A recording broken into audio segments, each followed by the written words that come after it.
I'm Nic Harcourt. I'm here at the station at the SoCal Sound, and we have Gabriels in the house. Good to see you guys. Hello. How's it going? Howdy. Thank you so much for coming in. I've got Ryan, Avi, and Jacob. Yes. And let's talk a little bit about the band, how you got together. I know you're from very different backgrounds. I don't know who wants to start. You're from LA. I'm from LA. He's from LA. He's from LA. He's from Sunderland in the north of England, which Yeah. I went to once. I was lucky to get out alive, I think. It can't be that bad. Everyone talks about it. Have you met his family and his friends? It can't be that bad. Yeah, it's not that bad if you know them. Yeah. So who wants to start? I mean, you moved to LA, right, about 7-8 years ago? Yeah, 11 years ago. Oh, wow. Yeah, Okay. Yeah, I've been here for a minute. And yeah, I moved here because I was directing music videos. Right. And then I was directing commercials as well. And anyway, I was here doing a music video for Pharrell and 2 Chainz, and I met this guy who was helping me in the director's bureau of the company I'd signed to. And that's where I heard Ari's music on a short film that he'd made. And then I went to his apartment. I kind of stalked him, in the words of the man of God. So was the original idea you wanted to use his music? Well, I used to make techno, basically. I kind of still do. I was making tunes for fun, as a hobby. Right. And so I had a bunch of drum machines and synths, and I was moving to LA and I needed a studio. So I'd heard his music and I loved his music, basically. It was kind of the sort of type of stuff that was on the short film. I felt bad because I didn't really comment on the lads' film. I commented on the music. Great music. Yeah, I did. I was like, who made the music? Right. And that's how I met Ari, because he told me that Ari, his friend, knows some studios. Right. And so basically I went around and met Ari, and then we kind of hit it off straight away, started making tunes together. He took me around his studios. He hooked me up with a studio in North Hollywood. And it was like a lock-up garage kind of thing. And so I moved all my drum machines and synths, and then we started making music together. Got it. Just for fun, really. And that developed into us making music for film, which is where we met Jacob on a film project. Dun, dun, dun, dun, dun. Ta-da! Jacob. And I was uninterested. I wasn't uninterested. I was just busy with life, and I had some ups and downs. I was kind of on on what I considered an up. Where we are now makes it look like a low. He had a history that we didn't really. It was funny because he had a history in the game that I didn't know. Right. You know what I mean? And it was just this thing where he just came in the casting, and that's how I just thought they were amazing. Well, you were in a choir. My aunt, who's not really my aunt, she asked me that she was just trying to she was just trying to get a job. So, like, actors are just trying to get acting jobs. Sure. It's a commercial. I was doing the same. Yeah. So she was trying to get a job. This is Los Angeles. Yeah. She's an actress. She was trying to get a job. And so Yeah. I had booked a whole lot of singing things because I sing. And she was like, can you help me? Because you clearly got some magic thing. I hadn't really done any like TV or commercials like that. And I went on 4 auditions and I got all of them. Wow. So she was like, what the f are you doing? I'm going to hitch my... Yeah. So she was like, help me. And I was like, fuck off. I didn't say that. But I like that word now. Maybe I've been around the English people too much, but I like saying that a lot. So I didn't want to do it. And then she kind of made, and so I took the church choir. I don't know if I actually sang in the audition, but we're all kind of musically psycho. So I'm musically psycho. So the choir was tight, to be clear. Yeah. And I'm sure it was. they were tight. I have no Got doubt. the job. Yeah. We got this. And they were like, and I think the difference is too with those kind of things, there's like professional people. So all the actors get all their union friends and then they bring in, and they're like very professional and very polished. Sure. And we were polished as well, but these were like normal people. They were the pastor, his wife hopped in the choir, was a plumber, retired people, a hairdresser. Like it was, people took off work to come because and I think the energy that we gave was probably different as well because they were excited. They were like, "Oh, we're gonna be in a movie. We're gonna be on TV." Sure. It was that kind of energy. Oh, okay. Everyone great. was lovely. Yeah, everyone was just so excited to be there. Everyone was chill, lovely. Yeah. So it was a different, and I think that's anyway. So we booked it, And we had some good choirs in that day. I'll be real. Yeah. Yeah, everyone. I wasn't like it was a pretty amazing cast. It was a really big job at the time. When I won the job, it was definitely something that helped me out financially. I was broke at the time, really. Oh, so it was a good gig for you to It was an incredible gig. Right. Yeah. So it was good for us. Yeah. And I knew, the other choirs, because all the little singers, don't know if you've heard actors talk about it, but like when they go to an audition, all the actors that they know, you kind of look alike, so you know. So all of the singers in LA were at the audition. Got it. Yeah, that's kind of the vibe. So it was very like, and so you're kind of like, oh, let's see who gets it, da da da da. And I don't think we went this deep into the story before. So they booked our choir, our church choir, which was just average Joe people, and then they added some of the other people from the other choirs. Yeah. And I don't know if you realize, so he put me in charge. And I was like, what the fuck? Or both of them put me in charge. I was like, why did they do this to me? Now, I don't know if he realized it or not, but I knew the other because we all know each other. And they weren't really surprised.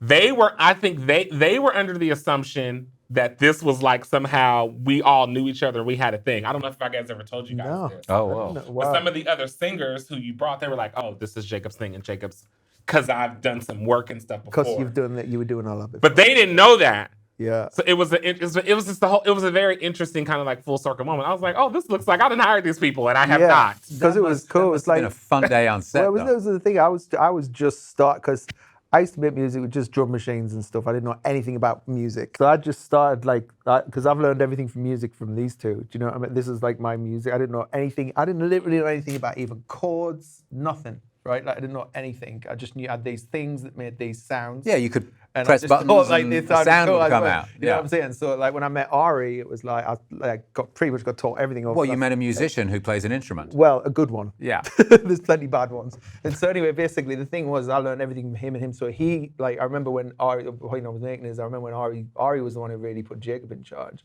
Because like he would like recognize pretty quickly. Do you know what I mean? Like his ability and talents and everything. I would have put him in charge. Yeah, exactly. Straight away. No, you would have put. Well, he was just saving it because I had to record it, really, and then I was like, "Oh yeah, you knew how to like kind of put it together." I remember on set, I was on the floor with my laptop, and we were like recording them, cool. through the like that was sound the beginning guy's of like, rig, and then I had to kind of take what they had done and edit it and arrange it into like what fit for the commercial. So what was add this for? music What was the and stuff. project? it was for like a protein powder thing. Yeah. Okay, so It was like basically like right. yeah, it was like they're working out and Right. this choir is like it's the voices in your head like telling you to Oh, quit. yeah, I got and those. stuff like Yeah. that. Yeah, it was. So Now, interestingly enough, most people don't know this. As a young So person, I didn't want to be a singer. I wanted to be a choir director.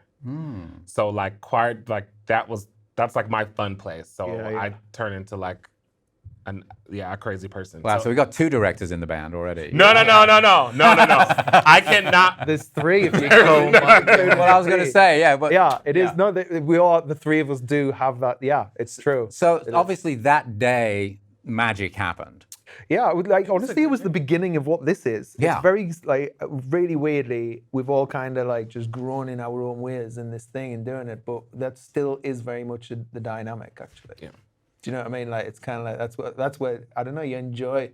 It's weird how I fell into that very early, but then to think about like God, that room that day and now what we're doing now is kind of a trip. Yeah. It's like a mega cyclone, if that's even a thing. I'm sure it is. So like, Yeah.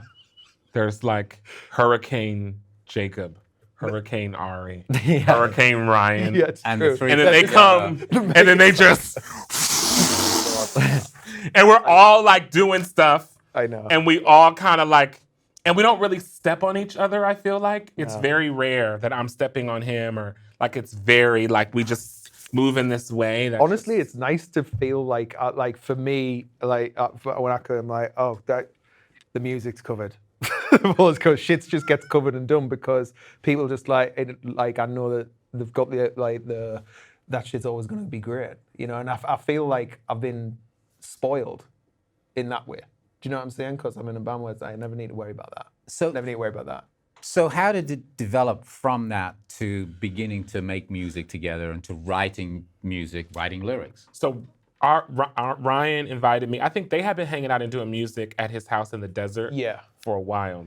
That was a And then cosmic time. and then he invited and then he invited me out. So you've lived in LA for a while. So I say this a lot now. So he invited me to Palm Springs. Well, it was Palm Desert, but Palm same thing, right? Yeah, same. He invited me to his place in Palm Desert. Like, you should come for a few days and hang out with us. Yeah. Now, Palm Desert. I'm like, oh, this is about to be like shroom heaven. Yes. Take me to the wall, man. It's gonna be like party time. And I was like, I don't party at all. I don't drink. I'm pretty boring. But I have my own things. Definitely not boring. I have my own little vices and things. You don't. But anyway, but I was like, I don't know if I want to like go party, and when you think of music and you think of that, so I'm like, oh, this is gonna be like Coke Central. Hippies in the desert doing Yes, that's what I'm thinking. True me. It was the complete opposite. It was like a health retreat. He was making celery juice. I'm like, he made this salad. I'll never forget it because I'm like, I don't want to fucking eat this shit. It was eggplant and avocado and squash. It's squash. Sorry, like that salad. But it was actually really good, and I was like, oh, this is maybe I could do some health. But in that, I think it might have been 4 or 5 days. We wrote this song called Wreath, and it was like sparse, and it was like techno, but R&B, but like pop. Sound design. Yeah, and sound design. It was like scoring. Yeah. It was just honestly, it was pretty experimental really, when I look back, but it was really special. It was something, yeah. But it was the first thing where we kind of like went in really deep on personal lyrics, kind of just saying what you want to say in a song, and then it just started to fit in, and it was a big step in our style of writing right now, if that makes sense, because it was nothing in terms of writing lyrics and just what are you trying to say and what's the point.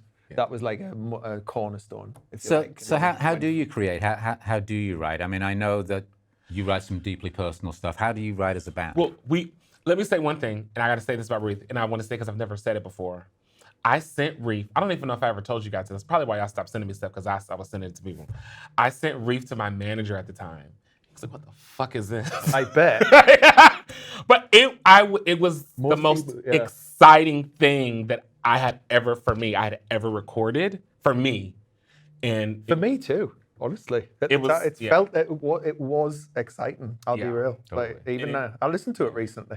I listened to it a few weeks ago, and it was like that kind of moment. Then we went for years after that, sort of developing a proper style, because it was loose. It was these loose things, but the thing that like really stayed with us was really the lyric writing side of that. Is that like that's the thing that stayed from that moment of trying to get into a more just a relevant place of what's the point, why should anybody care, and how the lyrics that you say are going to help anyone. I think the first I heard of you was a couple of years ago. You did a couple of EPs, I think, right? Yeah. And now there's an album that is in 2 parts. Is that right? The first part came out last year. Second part's about to come out. It's just an album at this stage. Yeah, they're both together. Part 1 and 2. It's one. It's an album. It's called Angels and Queens. Yes. Tell us about going from those early recordings to the EPs to actually an album. To something you mentioned as our writing thing, and I think it's apropos for the album as well. We really write the songs together, which is hard for people to wrap their heads around. But it's really like with the Wreath, Lord Jesus, with Wreath, and even with like Taboo, which is one of my favorite songs that we've done, or Remember Me. Great Wind. I mean, all of them. Yeah, it's all of our stories combined. Like it may seem more poignant to me because I'm singing it. Sure. But you co-write the lyrics together? Yeah. That's amazing. I mean, that's not usual, I don't think. No, it's not. But I think the overall process is not ususual, but it's really cool. It's kind of this... Well, whatever works, right? Yeah, exactly. Clearly it's working. Well, it takes a certain level, and this is the origin story is cool, but it's special because you can't have ego in that room. Yeah. Like it doesn't work. Like, which is hard outside of the group, just being honest. But in the room with just us and nobody there, you can't have ego or you'll never get anything done. Right. And it has to go through 3 very different like stories. Like through our 3 different trajectories, our 3 different opinions, our 3 different things. So if it gets past the 3 of us, it ends up a song. And 3 different filters, the way... That's what I mean. Yeah. Different filters. And a lot of it is also like encouraging each other to be themselves, so it's like if you feel something, you're like, whoa, I really feel that from you. Right. It's not like it's like, oh yeah, I have to also feel that. It's like, it's this interesting thing of like almost sections of songs come in different ways and then we put stuff together. It's really Yeah. I know that in the last couple of years, things have really started to ramp up. Obviously, you've gotten some great attention here, but in particular in Europe and in the UK. Yeah, Europe and the UK has been wild. Yeah, I saw a clip of you doing Jules Holland, which I think was just recently, right? Yeah. Yeah. A couple of times at Glastonbury. Yeah. It's really, A couple times. Yeah, exactly. Yeah, you played Glastonbury 2 years running, which doesn't. Which happen. never happened. biggest Right. musical crowd ever. Yeah. But Yeah. still at a festival. So you said it. What did you call it? A mega cyclone? Yeah. I mean, there's a lot going on right now. But I mean, that was what was funny. Even at Glastonbury, the festival, like the three of us are just being who we are naturally. Right. It was like we were kind of sort of all over the festival. right. Different parts of it, if that makes sense. Because the three of us are like obviously into different stuff and do different things as well. And it's like, it is weird to me that like I live here and how open Europe and the UK in particular, they're like, I mean, they love it. You know, I'm not being they do. And it's like amazing to see how like, I can't remember the last time like in America, like, because we live in America, right? Yeah. So really we're an American band. I'm an Englishman in an American band. That's the truth. But it's this thing where like I can't really remember the last time an American band like this was so well received in Europe or the UK. You know what I'm saying? I do. can't Yeah. name you one right now. Yeah. You know what I mean? Of an American band. Yeah, it almost feels like we are a British man. I feel Yeah, British. I You know what see them as but that. It's That's- it's like a weird. That's it. It's like And now we're like coming to America. Yeah, that's what it feels like. like- Now we're gonna break America, but and they're so American. It's like fucking Chipotle, hot sauce on everything. They got like Yeah. they're Americans. You know what I Dude, mean? I like It's that Chick-fil-A. Don't American. tell It's anybody. like, you know I'm what not I'm supposed to saying? eat it, It's but like it's American. Like, collard I'm telling greens you. and cornbread. Yeah. In and out. Yeah. I heard you talking about collard greens and fish and chips the other. Didn't you talk about that? Yeah. So I was gonna. So Food's big on the chat list. the English have their fish and chips. You can't knock it, man. I'm telling you. Yeah, but I need to fry you. Try 'em. You got to fry it. I need to fry you some like Louisiana, Atlanta, Yeah. Houston fish, a little catfish. I'm in. All right, Sold. and then you're gonna be like, oh, So how's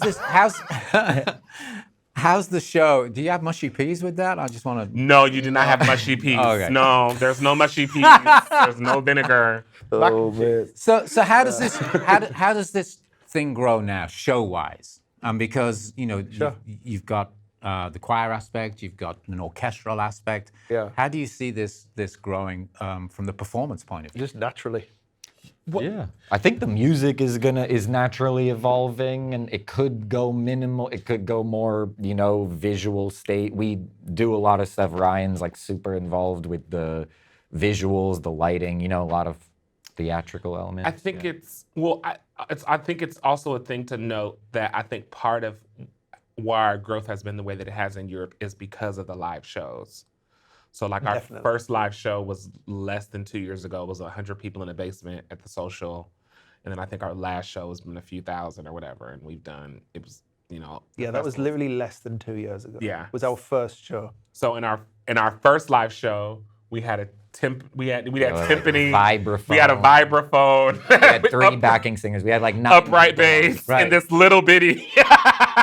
And We Oh just my had gosh, was in the the, toilet. kind of the luck of this to have the support because Yeah. it kind of came out of COVID and we had never played and we were like, look, if we're gonna do this, this is how we want to do this. We And want to do it with a band. We want to kind of play it without not do like the karaoke thing where it's like you're singing to tracks. Especially early on, it felt like we wanted to show that we could play this Cut the music chops, yeah. and that it's real songs that can be like executed by musicians kind of thing. At that stage, that was our thing. And I feel like things have evolved now as we're making music. It's like the things as you grow from that, then you're opening up to more modern styles on the live thing. But I think we would always want to have that feeling of, real But yeah, 'cause- delivering a song. And Which was that kind of rare at thing. that time. I guess this was something what people were saying as well, like coming out of COVID to that point, is that people, when they come to these shows, like there was a crazy word of mouth thing that happened in London where everybody was saying like, oh, it's the real thing. It's like actually real musicians. It's real music. It's a proper band. And it's been a minute. It's been a minute since a new. And people band. were hungry for that after People COVID were hungry as well. for that. They were COVID, hungry for some real connection, some real stuff. And honestly, as mental as it was, and this is the thing, our manager, I will give him these. I will. He let us, because I mean we had a couple of fights because he was like, "You want one singer?" I said, "No. Yeah, it has to be 3 or none." We had a vibraphone. We went like 2, just all in and it peered off. And not saying we'll never get rid of our band, but like in an age where artists are like not performing with their band, we had and even the level at it, like we invested, like we styled the girls out of our own pockets. Definitely. We styled myself out of my own pocket. Like it was very. We used our own equipment. Use our own equipment. Like we're taking like we're investing. We still doing we're that. Putting everything we have into this. Whether it makes sense or not, we're just gonna make it the best that we can absolutely make it. Yeah. Well, you're gonna play some songs for us, which I'm really excited to show everybody, and it's really cool to meet you guys. I'm a fan of the music, and when they told me that you guys were coming in, I put my hand up to do the interview. So, continued success. Thank you. Thank you so much. Thanks.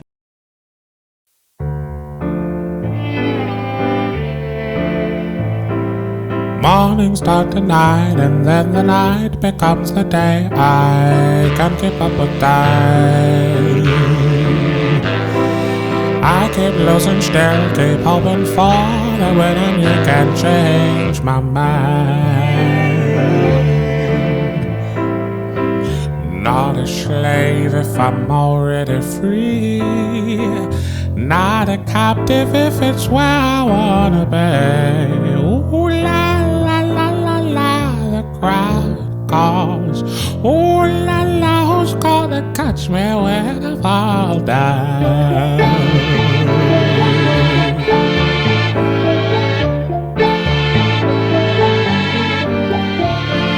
Strolling down these halls, rolling dice and waterfalls, I can't help but smile. Troubled fortunes, lives and shambles underneath the flashing lights, but I stay alive. Said what I said, it don't matter to me. Can't be a slave if I'm already free. Can't be a captive if it's where I wanna be. Ooh la la la la, the crowd calls. Who's gonna catch me when I fall down?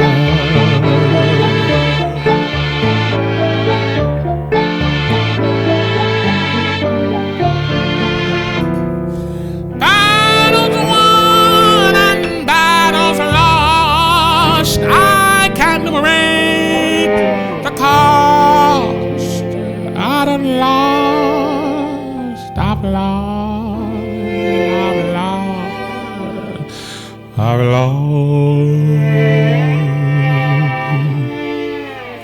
Not a slave if I'm already free. Not a captive if it's where I wanna be. Ooh la la la la la, the crowd calls. Who's gonna catch me when I fall down?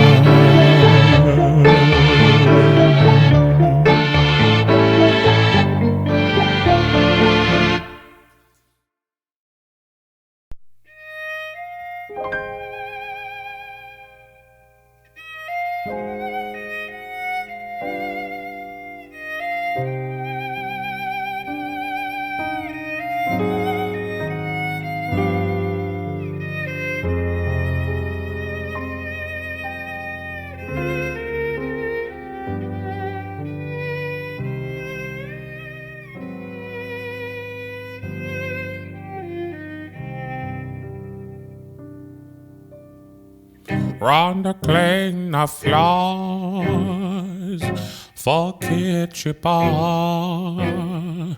Sweet as candy rain, ain't had to work no days. Paid with her fish, but every bill got paid. Even beauty fades away.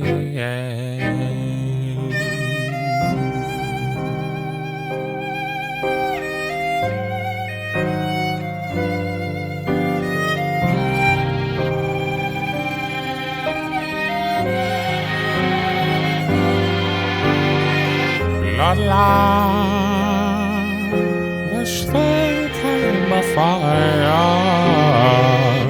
Bloodline.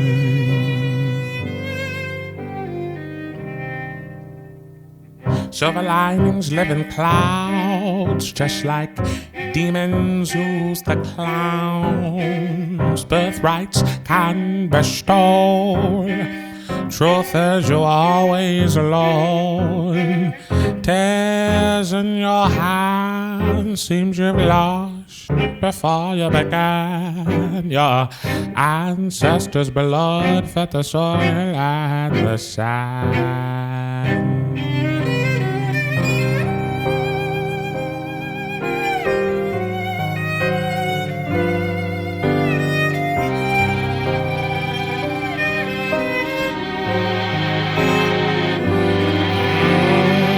Bloodline, this thing came before you.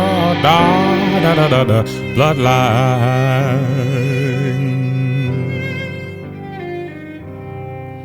Speak bravely, speak truly, do it with all of your heart. Speak freely, choose wisely, those below are not who you are. Keep rising, keep shining, till the ocean meets the stars.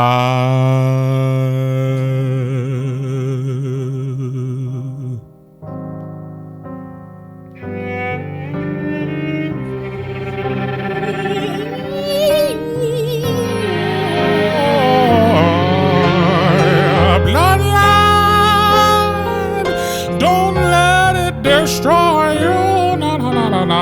No, bloodline.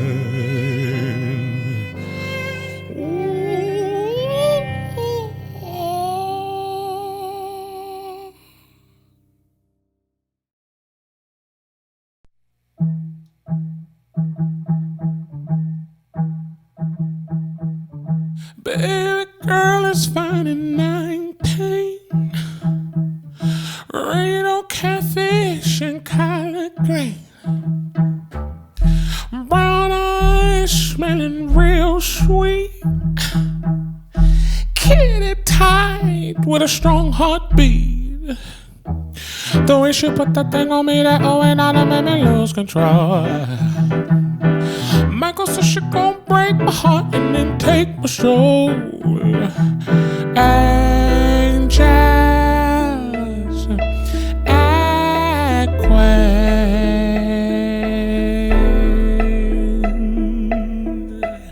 somebody help me, baby girl up in the magazine.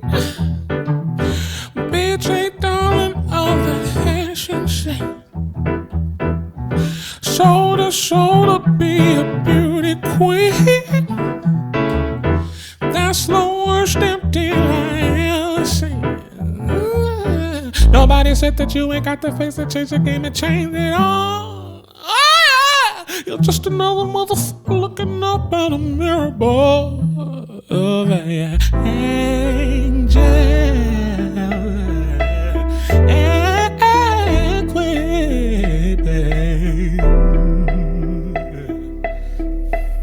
somebody help me. I've been feeling alone, still believing that this would grow, babe. I've been meaning to let you know it's time now for me to go. Ooh, this glass ceiling is falling through. Still I am nothing without you. I don't need nobody but you and me. I can conquer anything. I don't need nothing but your love and time. It'll be just fine. no matter what I stay true. Through the ups and downs, I realized all that I needed was you. Angels and praise. You and me, we will always be angels.